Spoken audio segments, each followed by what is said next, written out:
Welcome to my channel. What if I told you that you could improve your English without speaking a word?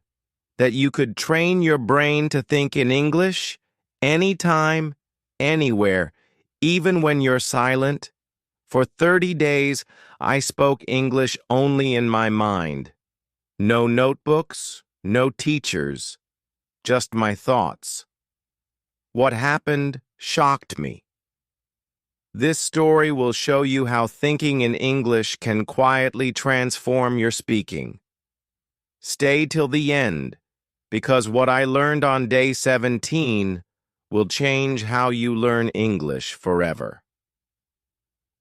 Chapter 1. The First Day of Silence. The first day felt strange. I had made a simple rule for myself. From now on, I will not speak in my native language, not even in my head.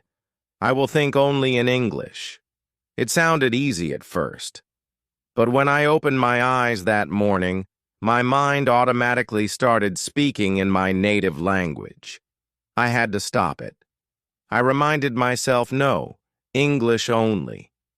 But what do I say? What does thinking in English even look like? So I started with small, easy things. I looked at the ceiling. I wake up. I saw the curtain. I see the window. I sat up slowly. I sit on the bed. That was it. Just simple, present tense sentences. I wasn't speaking, just thinking, in silence. My own thoughts were becoming English sentences. It felt slow but also exciting, like I had entered a new world, a quiet world where English lived in my head. I walked to the bathroom. I open the door. I brush my teeth. I look in the mirror. I wasn't using any grammar rules. I wasn't worried about mistakes. I was just naming what I saw and what I did. And for the first time, I was seeing English not as a subject, but as a way of life. It was around me. It was inside me. But soon I hit a wall. I wanted to say something like, I feel fresh, but I didn't know how. I paused. I tried to translate from my language, but then I stopped myself. No translation, I whispered. Just guess. So I said, I feel new. It wasn't perfect, but it worked. It gave me confidence. I was learning by doing, not by rules. As the day went on, I kept going. Every action was a sentence. I drink water. I walk slowly. I wear my shoes. It was boring sometimes. Repetitive. I forgot words. I repeated the same sentence again and again. But I didn't stop, because deep inside I felt something changing, something waking up. In the afternoon, I went for a walk. I looked at trees. The trees are green. I saw children playing. They are running. I passed a bakery. I smell bread. I realized I didn't need a classroom. I didn't need a teacher. My environment was my teacher, and my mind was my classroom. By evening, I was tired. Thinking in English all day was hard. My brain was not used to it. It wanted to rest. It wanted to return to my native language. But I didn't let it. I stayed silent. And I kept thinking in English. Simple thoughts. Simple words. I even tried to plan the next day in English. Tomorrow I wake up at 7. I make breakfast. I study English. Just planning felt like speaking, but in silence. The day ended with a strange feeling. I hadn't spoken English aloud. I hadn't used any grammar rules. I hadn't memorized anything. But I had spent one full day living in English, inside my mind. And that felt powerful. It felt real. It felt like a small light had turned on in a dark room, and I knew if I kept going, that light would grow. I smiled before going to bed. My last thought was, I can do this. And that was the most beautiful sentence of the day, because it came not from a book, but from inside me. That night, for the first time, I dreamed in English. Chapter 2. My brain starts to fight. Day 2 began with a strange kind of headache. Not the kind that comes from noise or stress, but the kind that comes from using your brain in a new way. I woke up and forgot to think in English. My mind naturally started in my native language again. It felt comfortable, easy, automatic. But I remembered my goal. I whispered in my mind, no, English only. Still, it was harder than yesterday. My brain didn't want to do it. It felt slow, heavy, even lazy. It was like dragging a heavy bag up a hill. I said, I get up. Then my mind replied in my native language, no one is watching. Just relax. I fought that voice. No, I said again, silently. This is important. I went to the kitchen. I make tea. I boil water. I open the fridge. The sentences were simple, just like yesterday. But now they felt heavier. My brain didn't want to build them. It wanted to go back to comfort, my mother tongue. That's when I realized something important. When you push your mind to grow, it fights back. That resistance means change is happening. I sat at the table. My tea was hot. I watched the steam. I tried to describe it in English. Steam is white. It goes up. It disappears. It was a small exercise, but it helped me focus. It reminded me I don't need big, fancy words. I just need simple sentences, clear thoughts. But the resistance didn't stop. All day long, my brain tried to switch back. It was sneaky. I would think, I go to. And suddenly my next word came in my native language. I caught it. I corrected it. Again and again. And every time I fixed it, I felt stronger. Like I was training a muscle. At one point, I got frustrated. I said in my mind, this is stupid. I can't do this. Then I paused. I had said that sentence in English. Even my complaints were now in English. And that made me laugh. I realized even frustration can be part of learning if you keep it in English. I started using tricks. I would talk to myself in short phrases. Now I eat. Now I clean. Now I study. These phrases helped me stay focused. I wasn't translating. I wasn't overthinking.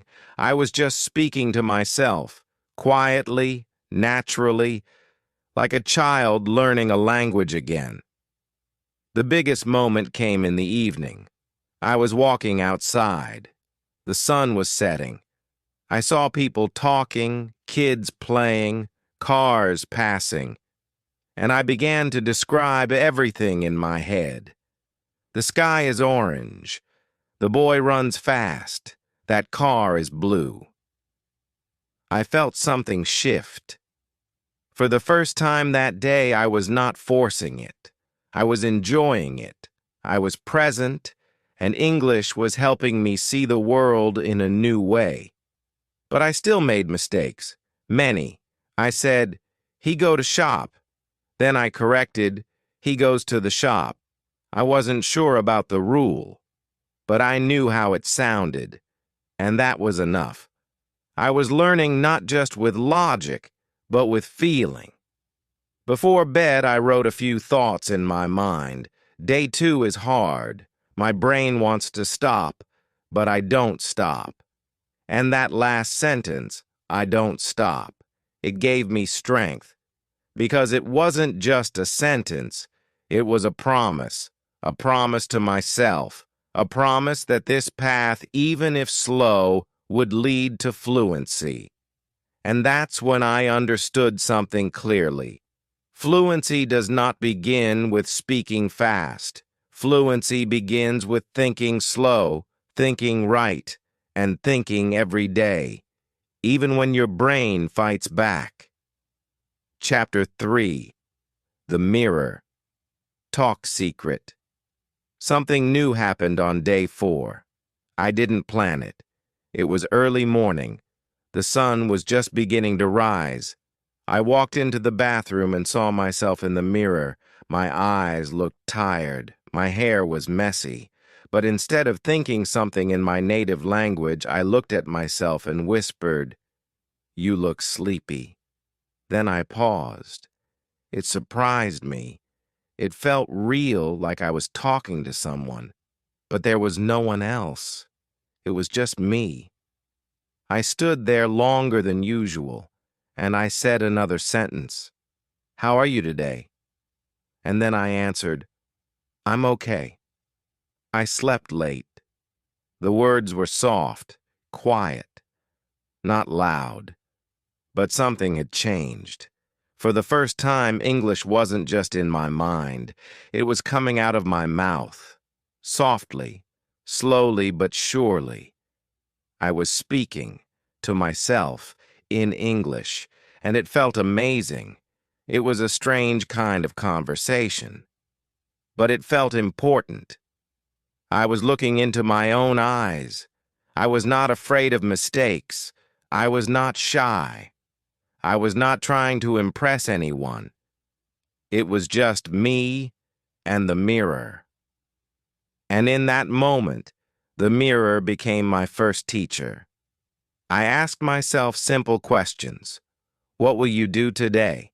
Are you happy? What time is it? Then I answered, I will study English.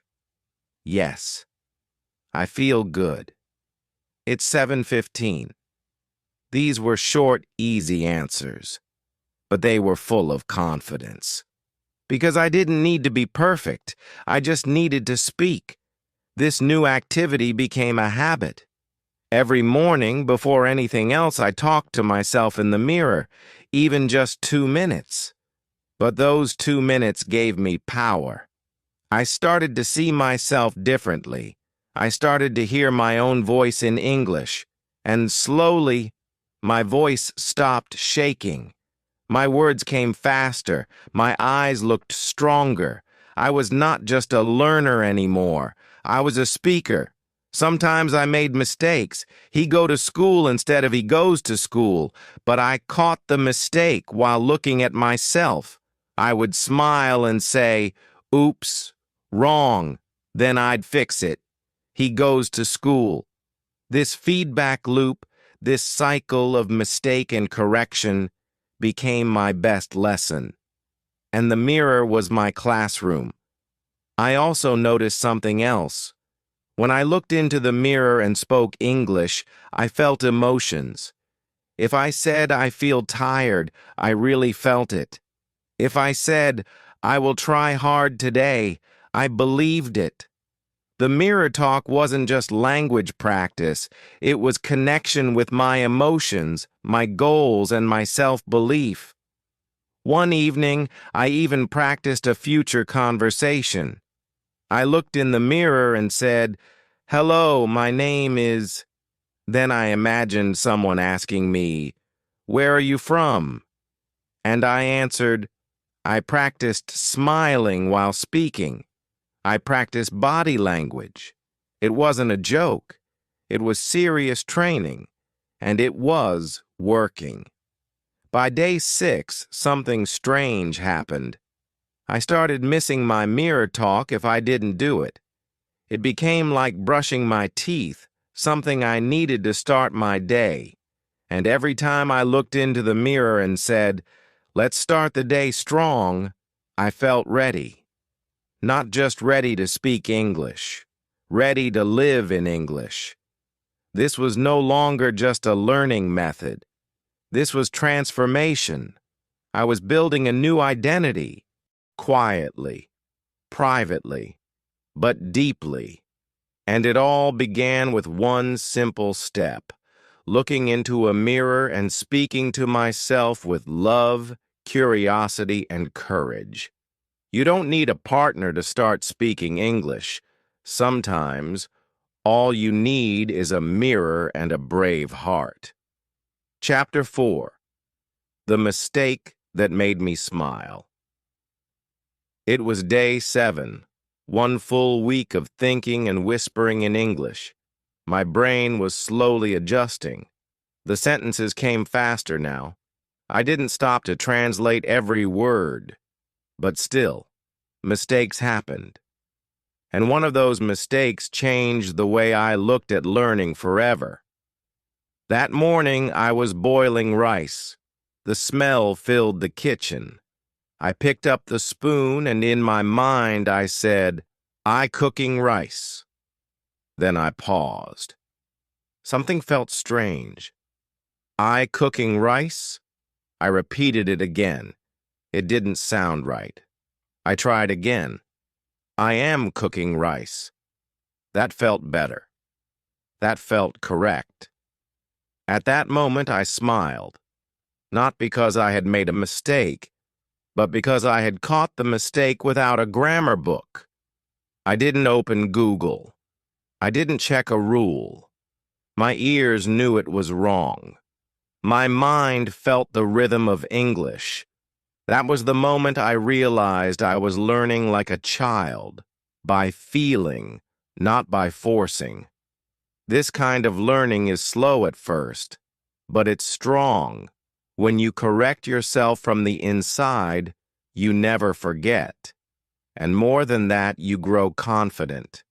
Because you're not depending on anyone else. You are becoming your own guide. I started to welcome these small mistakes. They became my friends. When I said, "He go to office," and later realized it should be, "He goes to the office." I didn't feel angry or embarrassed. I felt excited. I was learning through living. Every wrong sentence was a lesson. Every correction was a celebration. Sometimes I made the same mistake again the next day. And that's okay too. That's how real learning happens. You fall, you rise, you repeat, and then you remember. Slowly, the wrong becomes right. The weak becomes strong. In the evening, I sat quietly and reviewed my day. In my mind, I whispered, "Today I make 3 mistakes." I said, "He go." I said, "She like tea." I said, "I cooking." But I fix them. I learn from them. That quiet reflection was powerful. It helped me see my progress. It helped me see that mistakes are not enemies. They are signs of effort. There was another moment that made me laugh. I was in the kitchen again. I wanted to say, "I cut the vegetables." But instead, I said, "I cut the animals." I caught it immediately. No, not animals. I laughed so hard. That mistake was silly. But I will never forget the word vegetables now. Why? Because the mistake gave me a memory. This is the truth. When you're not afraid of mistakes, you grow faster. Most learners stop speaking because they are scared of being wrong, but I was learning in silence. No one was judging me. I had nothing to fear. So I made mistakes freely, and every time I came out better. By the end of day 7, I felt proud. Not because I was fluent, not because I was perfect, but because I was learning like a human, with emotion, with laughter, with experience. My English wasn't just grammar and vocabulary, it was becoming real. It had personality. It had heart.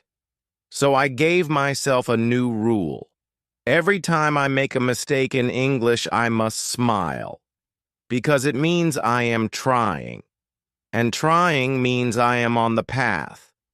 A mistake is not the end. It is just a sign that learning is happening, a very good sign. That night, before sleeping, I whispered to myself, I am not perfect, but I am improving. And that sentence, said softly in the dark, made me feel stronger than ever. Chapter 5. My first silent conversation. It was day 10. I had already spent more than a week thinking in English. I had described my actions. I had talked to myself in the mirror. I had caught and corrected my own mistakes. But I had never done something that felt like real communication. That changed today. I was sitting quietly in my room. The fan was turning slowly above me. I wasn't holding a book. I wasn't writing anything. I was just sitting. Then a thought came. What if I imagine a conversation? What if I create two people in my head and they talk to each other in English? So I tried. I imagined I was in a store. A woman behind the counter smiled at me. In my mind, she said, "Hello, can I help you?" I replied in my head, "Yes, I am looking for a jacket." She asked, "What size do you need?" I said, "Medium, please." She smiled again. "Try this one." I said, "Thank you." I stopped. My eyes were wide. I had just spoken 4 lines, a full conversation, all in my head, all in English. And it felt real. It was like I was watching a movie, but I was both the actor and the audience. I felt joy. This was something new, something powerful. I decided to try more. I imagined I was meeting someone for the first time. "Hi, what's your name?" "My name is Sam." "Nice to meet you, Sam." "Where are you from?" "I'm from United States." "And you?" "I'm from Canada." These simple exchanges made me feel something I had not felt before. Readiness. I felt ready to talk to a real person. From that day, I started doing this every day, creating silent conversations, on the bus, while walking, before sleeping. Anytime I had quiet time, I opened my mind and let the characters speak. I would imagine situations, at the airport, in a cafe, in a taxi. I imagined asking for directions, ordering food, asking about the weather. And what surprised me most, I didn't need to think too hard. The sentences came naturally, not perfect, but clear, not fast, but smooth. My brain was not translating anymore. It was thinking directly in English. Some moments were funny. I imagined talking to a waiter and saying, "I want chicken tea." I laughed. "No, no, I mean chicken soup." That mistake made the scene more fun. It made the memory stronger, and I learned the word better. This is the magic of creating conversations. They stay with you. Another day, I imagined being in a job interview. I said in my mind, "I am hard worker. I like learn new things." Then I paused. It didn't sound right. I corrected it. "I am a hard worker. I like to learn new things." Just like before, I corrected myself, not by rule, but by feel. That correction felt deep, natural. The best part of these silent conversations was the confidence they gave me. I was no longer afraid of English. I was playing with it. I was using it. And every time I finished a conversation in my mind, I felt stronger. like I had finished a small practice session, a workout for my brain. There was no one to hear me, no one to say good job or wrong sentence. But I didn't need that. I knew I was learning. I could feel it in the speed of my thoughts. I could feel it in the words I remembered. I could feel it in the way English started to feel like a part of me. By the end of day 10, I had a new favorite method. Thinking was good. Mirror talk was helpful. But silent conversations, they were fun. They were like little movies that I controlled. And in those moments, I wasn't just learning English. I was living in it. And when you start to live in a language, even if it's only in your head, something powerful happens. You stop learning English.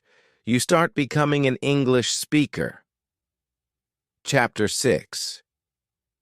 When English becomes a habit day. 15 arrived quietly, just like every other morning. But something had changed. I didn't notice it immediately. I got out of bed, walked to the bathroom, and said in my head, I feel tired today. Then I brushed my teeth and thought, I have to buy toothpaste. It was simple. It was automatic. It was in English. Then it hit me. I didn't try to think in English. I just did it. My brain was doing it on its own. No pressure, no reminders, no forcing. English had become a habit. I smiled at the mirror. This is working, I whispered. At the beginning, I had to fight every thought. I had to stop my native language every minute. But now, English was becoming the first voice in my head. Not the second, the first.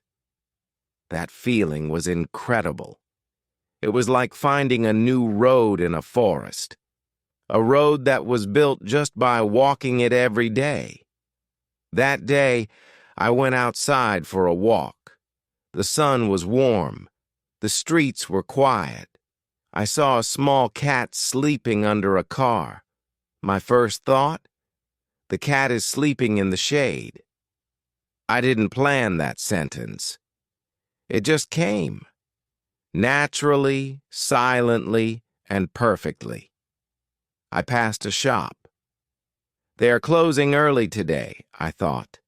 Again, no translation, no stress, just natural English. This was the moment I understood something very big. Learning English is not only about speaking or writing, it's about creating automatic thoughts in English. Becomes your mind's language. Fluency begins to grow like a seed under the soil, quietly but powerfully. The habit was not only about words, it was also about how I felt. I felt more confident. I started thinking about my future in English. Next week, I want to try a conversation with a real person. I will practice speaking on a video call. These weren't just thoughts, they were goals made and felt in English. Even emotions became part of it. When I was sad, I whispered, I feel low today, but it's okay. When I was happy, I smiled and said, I love this moment. I started feeling in English. That is something no textbook can teach you. One evening I was watching the sunset. The sky was full of colors, orange, pink, purple. I whispered in my mind, this sky looks like a painting. Then I thought, I wish I could show this to someone. I imagined saying it to a friend in English. That thought, that desire to share beauty using English, made me emotional. That night I realized something that gave me goosebumps. English was no longer just a skill I was trying to learn, it was becoming a part of my personality. I wasn't just practicing sentences, I was thinking dreams, emotions, and memories in another language, and that's what a true habit feels like. You don't even know you're doing it until you stop and realize, I've been doing this all day. Of course, I still made small mistakes. Sometimes I said he don't instead of he doesn't, but I caught it quickly. My brain now had a little English ear inside. It could hear what sounded right and what didn't. It was like learning music. You feel the rhythm. By day 15, I was no longer fighting English. I was walking with it. It wasn't heavy anymore. It was light, natural, and joyful. And that's the key. When learning becomes a lifestyle, not a lesson. When you stop practicing English and start living it. Chapter 7. The Fear of Speaking Out Loud. By day 20, I had been thinking, whispering, and imagining English every single day. In my mind, I was fluent. I could describe my actions. I could talk to myself. I could imagine conversations in cafes, stores, and airports. I felt proud. But one thing was still missing.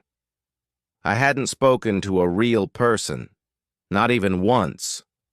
The idea scared me. What if I forgot words? What if I made a mistake? What if they laughed at me? My mind was fluent, but my mouth felt frozen. It's a strange thing. You feel ready in your thoughts, but when it's time to open your mouth, fear takes over. That fear is heavy and real. That day, I decided I had to break the silence. Even if just a few words. Even if just to a friend. So I made a plan. I would speak one short sentence to someone. Nothing big, just something simple. Later that evening, I met a friend outside my house. She smiled and said, "Hi." I smiled back. My heart started racing. I could hear my pulse in my ears, and then softly I said, "I'm learning to speak English. I think in English now." The sentence came out slow, not smooth, but it came out. She paused. Then she smiled and said, "Wow, that's amazing. You never told me that before." I couldn't believe it. She didn't laugh. She didn't correct me. She was impressed. And that reaction, that tiny, kind reaction, gave me something powerful. Courage. We didn't talk more in English that day, but I walked home with a full heart.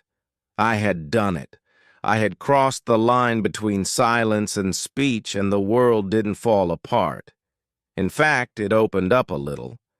The next day, I tried again. A different friend. I said, "I practice English every day, in my head." She looked surprised. "Really? That's cool. Just 2 sentences, but those 2 lines felt like 2 doors opening. Something had changed. I had been training in silence, and now I was testing the water. I was stepping into the world with small, brave steps.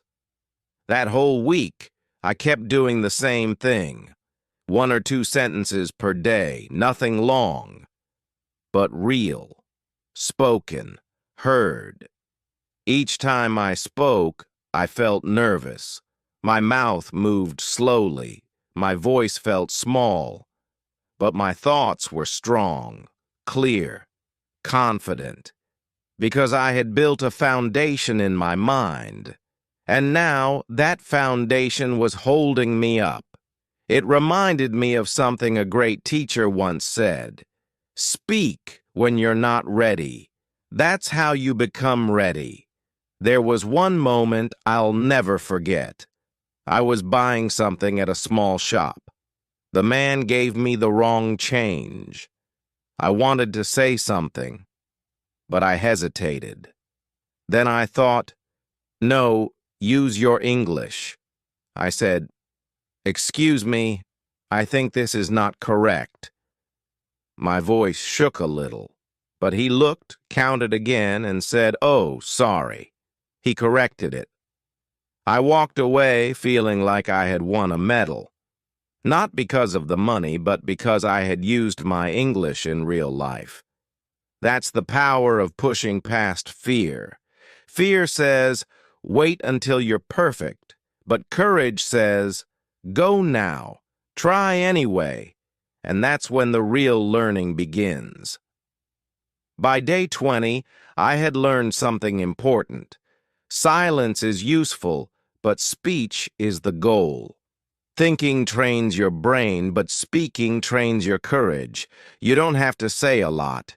You just have to start. One sentence, one moment, one small win, and those wins add up. Every brave sentence becomes a brick in the house of your fluency. Chapter 8.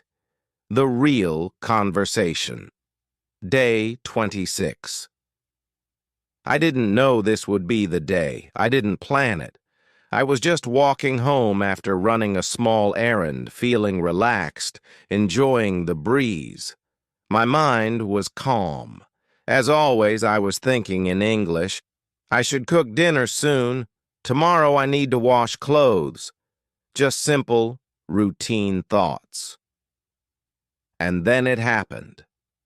A woman standing near the street looked confused. She was holding a water bottle, looking around. Then she looked at me and asked, "Excuse me, where can I buy more water?" My heart jumped. For a second, my brain froze, but only for a second. I smiled and said, "Go straight, then turn left. There's a small shop." She looked relieved.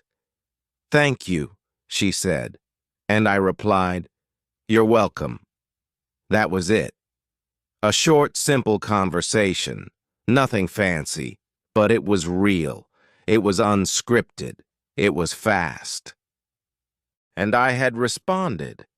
I kept walking, but my heart was flying. I had done it. I had spoken English with a real stranger outside, in real life. I didn't ask anyone to practice. I didn't plan a topic. I didn't check my grammar before speaking. It just happened. And that's when I knew. My silent practice had turned into real skill. All those days of thinking in English, all those mirror talks, all those imagined conversations, they had prepared me for this, quietly, deeply, without pressure.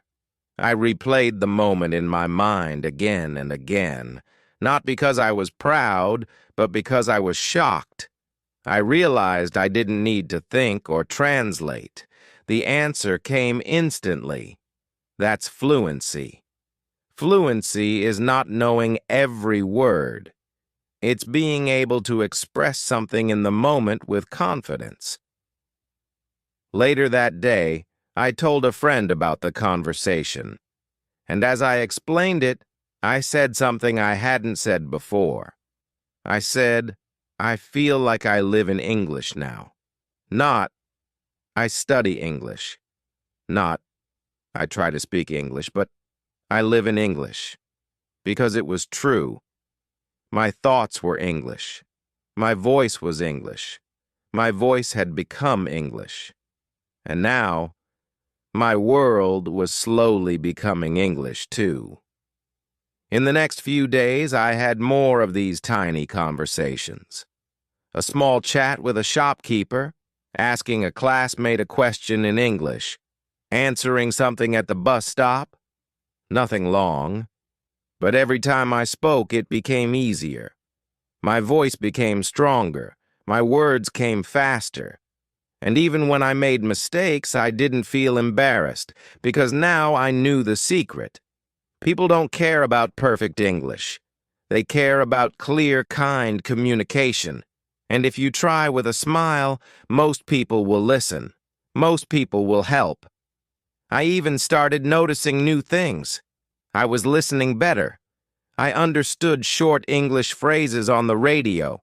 I caught words in songs I had never noticed before. My ears were waking up. My brain was sharper. By the evening of day 26, I sat in my room and thought quietly. This is not a dream anymore. This is working. This is real. That night I looked in the mirror and said, "You did well today." And for the first time, I believed it with my whole heart. Fluency does not arrive all at once. It grows in silence. It grows with small risks. And one day, without warning, it shows itself. In the middle of an ordinary street, during a short conversation, when your heart is calm and your words flow without fear, that's when you know you didn't just learn English, you started to live it. Chapter 9. What 30 Days Taught Me Day. 30. I sat on the edge of my bed thinking about how it all began. Just 30 days ago, I was nervous, unsure, and slow. I had no confidence.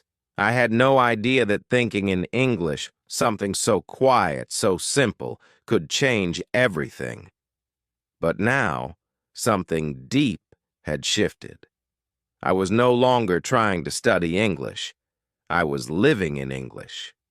This journey was not about memorizing difficult words. It was not about speaking fast. It was about small daily steps, whispered thoughts, silent sentences, mirror talks, imaginary conversations, real emotions. Every part mattered. Every moment built something. On day 1, I struggled to say, "I wake up." On day 30, I was dreaming in English. That's the power of small effort, repeated daily. I understood now. Fluency is not magic. It's not talent. It's not about speaking without mistakes. Fluency is a habit of thought. It's what you say in your mind when no one is watching. It's the voice inside you that begins to speak English before your mouth even moves. This voice, I had trained it. There were many moments I wanted to stop. When I forgot words, when I felt slow, when my brain got tired. But I didn't stop. I gave myself permission to be bad at first, and that's what helped me grow. What surprised me the most? I didn't need grammar books. I didn't need perfect plans. I just needed time, attention, repetition, and trust. I learned that my brain is a smart machine. When I feed it English thoughts, it begins to organize them. It starts to recognize patterns. It begins to make sense of the language from the inside out. And the best part? I did it all by myself. No teacher corrected me. No exam tested me. No classroom was needed. My mind was my classroom. My life was the lesson. My voice, even when silent, was the teacher. I remembered one moment from day 17. The most powerful moment of the journey. I was sitting outside. A cool breeze touched my face, and without thinking, I whispered, "This moment feels beautiful." That sentence wasn't planned. It was felt. And that's when I realized I was not translating anymore. I was not reaching for words. I was expressing truly, naturally. That moment gave me the push I needed to go deeper. And since that day, everything changed. Now I see English everywhere, on signs, in movies, in people's voices. I hear English inside my head even when I'm doing normal things. I talk to myself in the morning. I plan my day in English. I dream. I reflect. I live. Through English. Of course, I still have a long way to go. I still make mistakes. I still forget words. But now I don't panic. I don't give up because I've learned the most important lesson. Fluency grows from silence, and if you feed it every day, it becomes strong. So if you're just starting, don't wait for the perfect time. Don't wait to speak perfectly. Just begin with one sentence. In your mind. Today. Right now. Because what starts in silence, one day becomes a voice. If this story helped you, if it gave you a new way to learn English, please like this video and subscribe to this channel. Leave a comment and tell me, have you ever tried thinking in English? What was your experience like? Let's grow together. Let's support each other. And always remember, your fluency starts not with loud words, but with quiet thoughts. This is your journey, and it begins in your mind.